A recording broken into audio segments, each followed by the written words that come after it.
Matt Spiegel, your friend and hopefully my new friend, Matt Spiegel. Matt, good morning.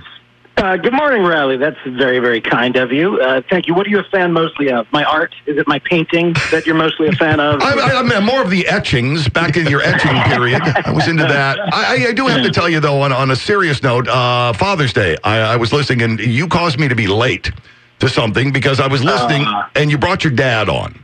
That was the best. I'm telling you, that was one of the best. I don't want to call it an interview because when a father and a son get on the radio and talk together, because I've had mine on and has joined me here, it's not an interview, it's an interaction. And it was wonderful. Your dad seems like a guy I couldn't wait to meet. The love of baseball, the love that he imparted to you and your brothers, and taking him to the game and get. It was just a wonderful, wonderful piece of broadcasting, and I'm delighted to get a chance to tell you that in person. Oh, that's kind of you, Riley. Thank you. Yeah, he's the archetypal baseball fan of my life, and it's a good one. He's an awfully good model, and he still is. It's funny though because, and this could segue nicely if we want to. My dad, a lifelong Red Sox fan, always told me years and years and years, they're never going to win. They're never going to win. They're never going to win. I called in 1986 with 2 outs and 2 strikes on Gary Carter, and I said, Dad, tape the postgame show. I don't want to miss anything. And he said, "What the? I've been a Red Sox fan too long. What are you doing? Call me when it's over." He hung up on it, right? So he's always been that guy. And then Theo Epstein gets there, and they win. And 2 years later, or 3 years later, I should say, they win again. And then they win again. And then they keep winning. But guess what? He still has the pessimism and the fatalism that was in him for decades before they won. And so I've used that as a template in conversation as I've talked to Cubs fans for the last decade about here's what Theo's going to try to do. And if he wins, it'll be great, but just know things are going to change.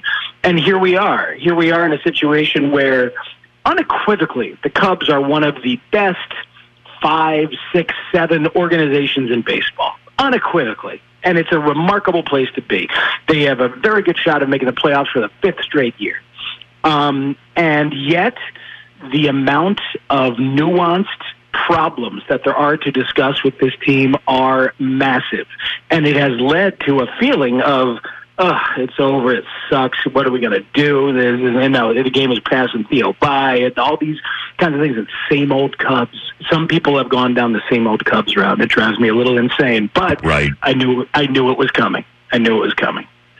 Yeah, as I said the other day, it's getting a lot harder to find the glass half full for the Cubs. It's tough to spin things like, it's not that bad. But you're right. The fatalism does set in. And I do want to get quickly to one of the things I brought you on to talk to us about. And one of the shakeups in the front office, Jason McLeod has a new role with the Cubs. Now, a lot of us listening right now only really focus on what's happening at Wrigley Field, just the big league club. So could you maybe walk us through, explain it like we're 5?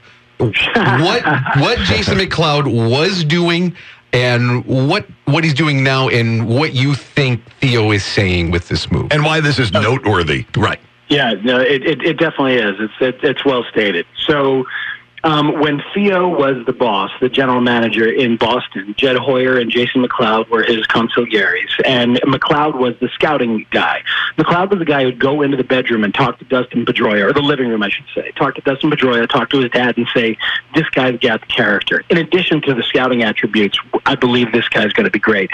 And his track record was unbelievable in Boston. It was very good early on here in Chicago. And then it's dried up. It has dried up, and I talked to McLeod a few weeks ago and asked him about his inability to develop pitchers, because his role has been not just scouting but also development and being kind of in charge of some of the development aspects. And when we talk about development, this is where the Cubs have been passed by the likes of the Astros, the Dodgers, and several individual players who have become their own CEO and are using some of the Rapsodo or Edgertronic technology that the Cubs were frankly slow to adopt.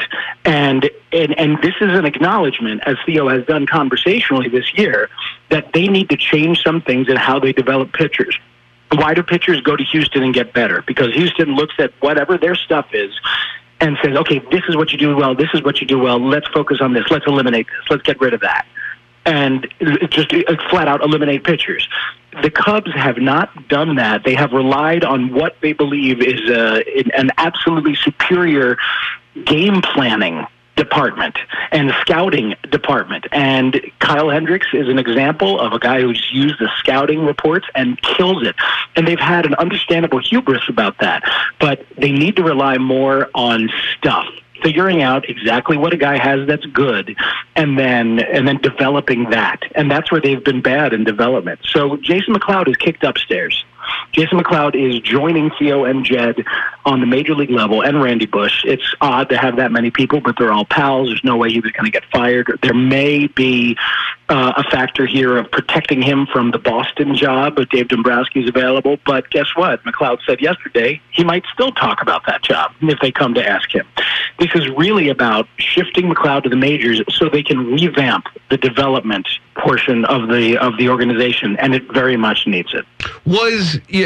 And you might know the exact answer to this, but just maybe what you feel, was the Cubs, their slowness to adapt to this new technology, was it hubris from the Cubs, thinking our stuff is better? Was it complacency? Did they just not trust the new stuff? What's your take on that one? Well, I don't know a lot of the specific details in terms of how long it took. I'm sure that they investigated certain things, and now they use everything. Now there are success stories. So it's not like it took them forever, and they're still not adopting. They are, but they just have to make it more widespread. But to answer your question, there is definitely a hubris. I don't believe it's complacency. There's a learned arrogance to these guys. And at their best, they still have all these conversations and really open it up to what don't we know? What don't we know? What don't we know? And that's what I love about the game, is that the smartest guys in the game often have to say, I don't freaking know. And I think that's what they're doing right now a little bit. They're going to bring in some young, passionate people who are buying into the modern trends of development and try to infuse that into the organization. But there have been some success stories. You played the final out for Rowan Wick. That dude comes over from San Diego, former catcher, former outfielder. Oh, he throws real hard. That's good. He learned a curveball last year. Last year is when he learned a curveball. And now they're pairing it. If you watched him yesterday, that's a curveball that he freezes the final batter on. He throws 95, 96 right at the top of the zone. That is what they're doing in Houston. It's what Verlander does. It's what Garrett Cole does. It's what Charlie Morton learned to do and is still doing in Tampa Bay, pairing that high fastball with a breaking ball that goes straight down, like a 12-6 curve or a slider or what have you. So they know that they've got to adapt, and there's some success stories already to point to. So in 2 years, when something goes good for the Cubs, and we can look back and say, well, that was from McLeod getting a promotion. What would that something be? The ability to plug in, pick your minor leagues who are difference makers right away. Oh my God! And the ability to bring in guys like David Bodie a couple years ago, and then Bodie has slid backwards, but to bring in guys like, oh boy, this guy has been developed. And also, in my opinion, it would be on the major league level, some of the guys that are still here becoming better contact hitters. And that's the big one. That's hard to do and hard to master. Joe Dredge, you will appreciate this. A decade ago, me and Dan Bernstein at The Score often would be in conversations where I would say, these guys have to be confident. They have to be intense. They have to want it and fight harder and really bear down and learn. And he would say, they're just not that good. They're just not that good, right? Yep. And that's Bernstein. I worked with him on Wednesday, and he was talking about how Theo was trying for intensity and how he wanted to coach them up. He was going through all that. He's going to start talking about momentum. Right, exactly. Right. But I was the guy saying, you know what? They're just not that good in terms of being able to be a power hitter with the first 2 strikes and then transition to a situational hitter with 2 strikes and become more of a contact guy. That's really, really hard to do. And it takes very special talent to do it. And I think they believed that some of their young talent was going to be better than it has ended up being.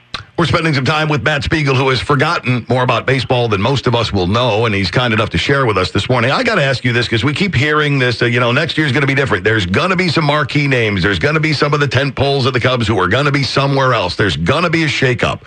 Is there? And if so, who do you see being gone?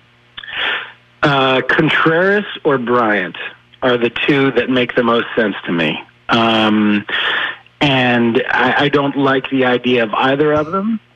It could be Schwarber, since he's so defensively limited, but I believe that the development they've been waiting for from Schwarber has actually happened this year. He's not only their best slugger, but of the past 2 months or so, he's been a pretty damn good contact guy, and they're using him at 2, and it's working. So, but they need to reshape the roster, and they've got to decide if they're not going to pay. And I don't know how much they care about that, because I think in 2 years Theo's done. I think he'll have this second contract. He'll play it out, and he'll move on exactly like the 10-year window he mentioned when he took the job. That Bill Walsh had said 10 years is about what you do, right? This would be 2 5-year contracts.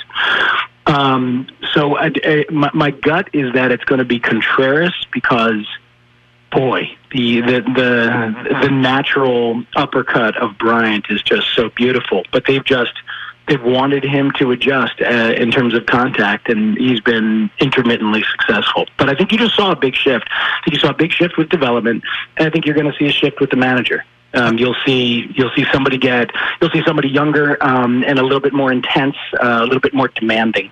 So Joe's not back next year? No. I think that's been fait accompli for a while, frankly. I said a couple years ago I didn't think he was ever going to sign another contract, and then all of a sudden he went into the lame duck season. And Madden's Post is a really good restaurant, actually, right around the corner from Wrigley. But he could open one in Philadelphia next year when he goes back to Pennsylvania. So you think not necessarily done managing, but will be somewhere else doing his trade? If he wants to be. He wants to be. He'll have a number of opportunities, that's for sure. It'd be kind of fun to see him replace Ricky Renteria again, but that's that would be fun. I know we got to get you out of here pretty soon, but let's real quick. You Darvish, we've been talking. We thought last year, the injuries. He seemed to. Everyone in town hated him. He seemed to be the most miserable man in Chicago. We thought he wasn't going to pitch maybe again for the Cubs, maybe not even again in the majors. Now he's undeniably the staff ace, correct? Yes. Have you ever seen a turnaround, just both in performance and in adoration from fans like this before?